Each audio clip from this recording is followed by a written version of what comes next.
Bismillahirrahmanirrahim. Assalamualaikum warahmatullahi wabarakatuh. Balik lagi bersama saya di channel Perisai Nusantara TV. Nah, sahabat-sahabat sekalian, kali ini kita akan menyaksikan bagaimana pembongkaran brankas yang kemudian menjadi tempat penyimpanan uang hasil korupsi dari pengoplosan Pertalite menjadi Pertamax, dan itu menjadi sebuah kejutan dan ada banyak uang di sana, guys.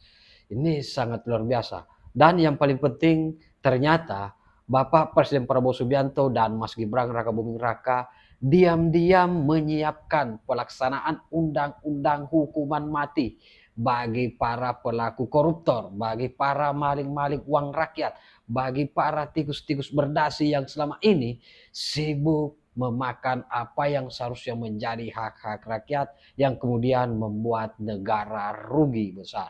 Nah, tak perlu berpanjang lebar, seperti apa videonya kita simak berikut ini. Terbongkar, ini adalah tempat maling-maling itu menyimpan uang. Ini berangkasnya. Korupsi dan ini kejaksaan buka pintu, coba kita lihat.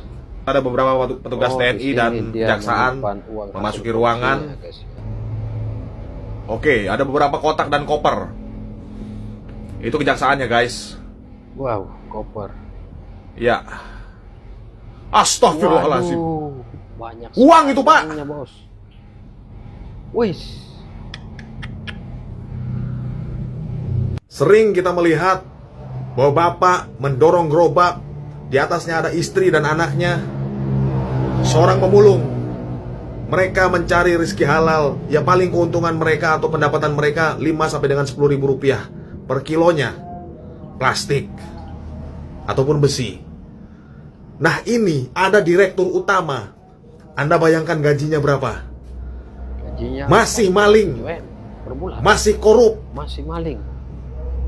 Kami mendukung penuh pemerintahan Pak Prabowo Subianto membredel maling-maling, garong-garong di negara ini.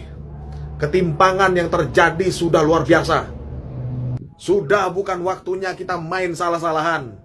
Ini waktunya kita bersatu. Korupsi, koruptor di Indonesia harus diberantas. Merdeka. Menko Bidang Hukum, HAM, Imigrasi dan Pemasyarakatan Kumham Imipas, Yusril Iza Mahendra, menyebut bahwa Indonesia tengah menyiapkan aturan perundang-undangan terkait pelaksanaan hukuman mati. Hal itu disampaikannya usai menggelar pertemuan dengan Menteri Dalam Negeri Malaysia Saifuddin Nasution Ismail di kantor Kemenkokumham Imipas, Jakarta, Selasa, tanggal 25 Februari tahun 2025. Kita di sini pun masih sedang menyiapkan undang-undang pelaksanaan hukuman mati itu sesuai dengan perubahan Undang-Undang Kitab Undang-Undang Hukum Pidana (KUHP) yang akan berlaku tahun 2026 yang akan datang, ujar Yusril dalam konferensi pers Selasa tanggal 25 Februari tahun 2025. Alasan Hotman Paris kritik keras Ahok. Alasan Hotman Paris kritik keras Ahok. Halo manusia-manusia songong yang marah gara-gara gue mengkritik Ahok. Ahok itu komisaris utama. Komisaris utama itu tugasnya berhak memecat sementara direksi, berhak melakukan pemeriksaan apapun, ya. Jadi kalau ada penyelewengan besar di Pertamina, komisaris tidak tahu. Setidak-tidaknya sekarang ini jangan cuap-cuap di media seolah-olah dia tidak salah. Ada dua jenis kesalahan, ya. Bisa karena gagal melaksanakan tugasnya atau lalai, atau memang tahu tapi tidak diproses. Saya tidak tahu mana yang benar, tapi komisaris tugasnya adalah mengawasi. Kalau sudah pelanggaran besar seperti itu, kalau di Jepang itu langsung mengundurkan diri. Karena apa? Tugasnya mengawasi. Kalaupun dia merasa tidak bersalah atau memang dia tidak berani waktu itu membuka, setidak-tidaknya sekarang jangan cuap-cuap seolah-olah dia bersih, seolah-olah dia hebat. Kalau dia sekarang ngaku banyak pelanggaran zaman dulu, kenapa dia tidak teriak? Karena apa? Dia lebih menilai gaji yang miliaran. Jadi mengenai Ahok, siapapun kau akan saya lawan. Saya tidak menyalahkan dia kalau bukan karena dia cuap.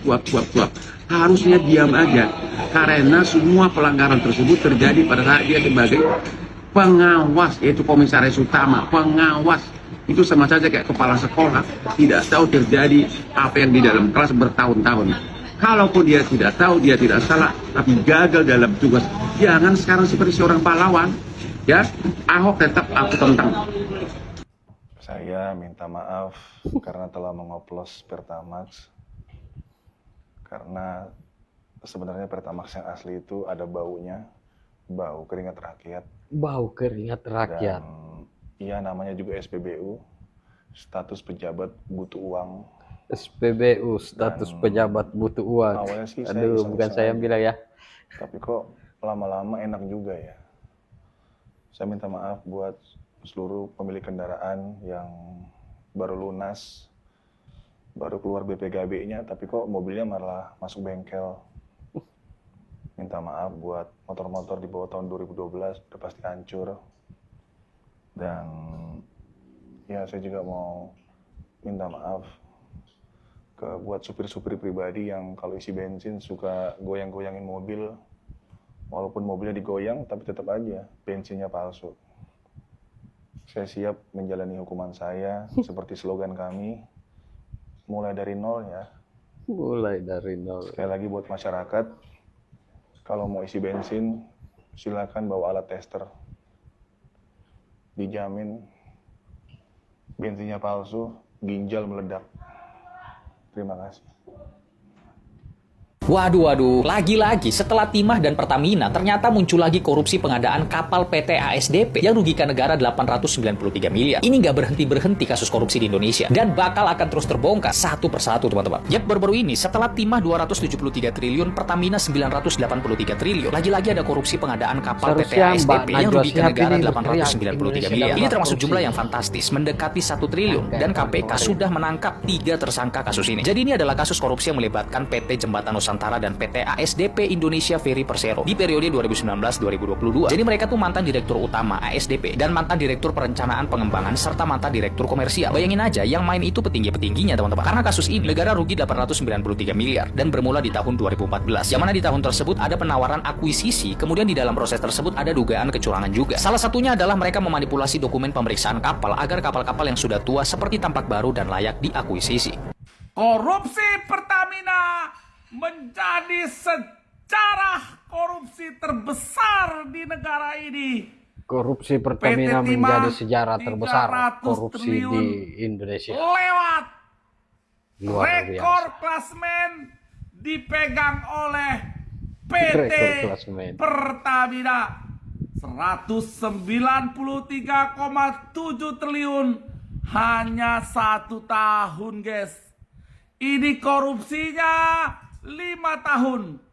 Jadi hampir 1.000 triliun dirampok oleh 193,7 triliun per tahun dan berlangsung selama 5 tahun. Cocoknya dihukum Artinya kurang lebih apa ini 1.000 teman-teman? triliun. Dihukum apa mereka ini? Kolom komentar. Ditunggu komentarnya, guys. Anak-anak jenderal yang belum follow akun ini, di follow dulu, guys ya.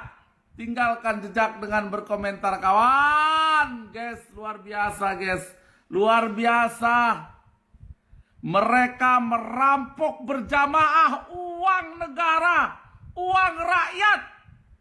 193,7 triliun 1 tahun, guys. 1.000 triliun hampir 5 tahun. Luar biasa kawanku. Sangat-sangat tidak bermoral. Sangat-sangat rakus. Sangat-sangat Untuk bagus. apa duit sebanyak ini? Coba aku tanya sama kamu, ha? Untuk apa duit sebanyak ini kau rampok, ha? Untuk apa? Nggak habis 7 turunan nggak kamu ini ngabisin duit segini banyak, ya? Rakus sekali kau, ya? Rakus kau. Haduh guys. Jangan lupa kawan-kawanku, anak-anak jenderal. Yuk kuliah di Dharma Jaya, perguruan tinggi terbaik di Provinsi Lampung. tunjukkan video ini, dapatkan potongan harga 50%. Gas! Yuk kuliah di Dharma Jaya. Menyala anak-anak jenderal. Pum, pum, pum, meledak bos.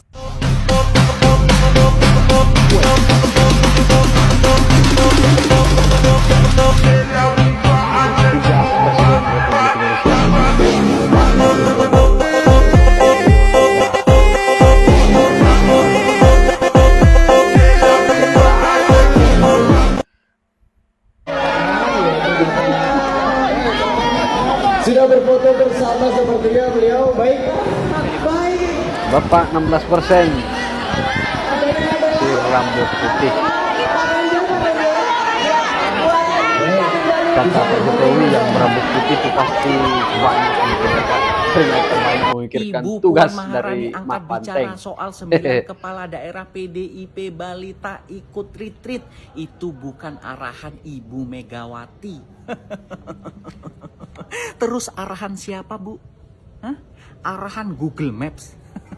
Arahan kiblat.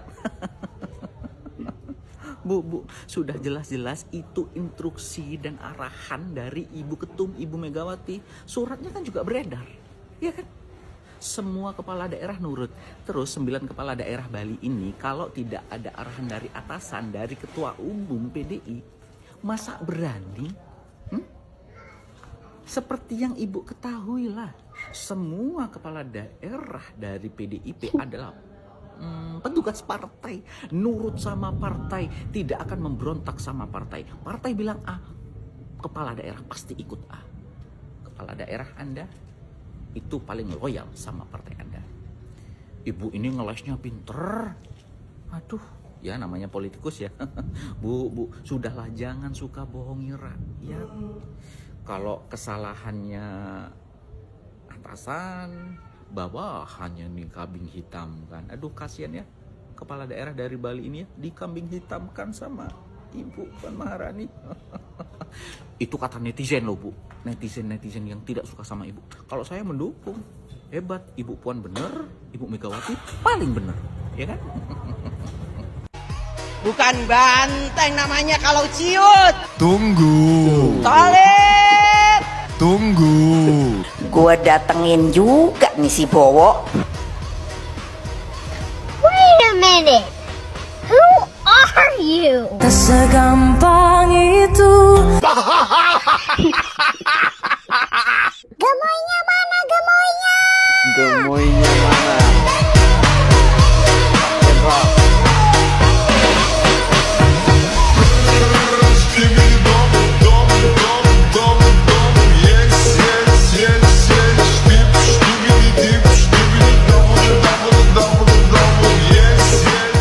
Nah, sahabat-sahabat sekalian, saya kira cukup jelas apa yang menjadi konten pada kesempatan kali ini. Dan diam-diam ternyata pemerintahan Bapak Presiden Prabowo Subianto dan Mas Gibran Rakabuming Raka melalui Prof. Yusril Iza Mahendra ternyata menyiapkan undang-undang pelaksanaan hukuman mati bagi para koruptor. Ini luar biasa dan patut kita dukung. Buat adik-adik mahasiswa, kalian jangan berdemo menolak apa yang menjadi program pemerintah tersebut, karena saya kira ini penting untuk kemudian membersihkan bangsa Indonesia dari para pelaku koruptor, para pelaku korupsi, para maling-maling uang rakyat yang ada di Republik Indonesia ini. Nah, saya kira demikian konten kali ini. Bagaimana respon sahabat-sahabat sekalian? Tinggalkan di kolom komentar. Terima kasih. Wallahul muwaffiq ila aqwamit thoriq. Wassalamualaikum warahmatullahi wabarakatuh. Salam waras, salam akal sehat, NKRI harga mati.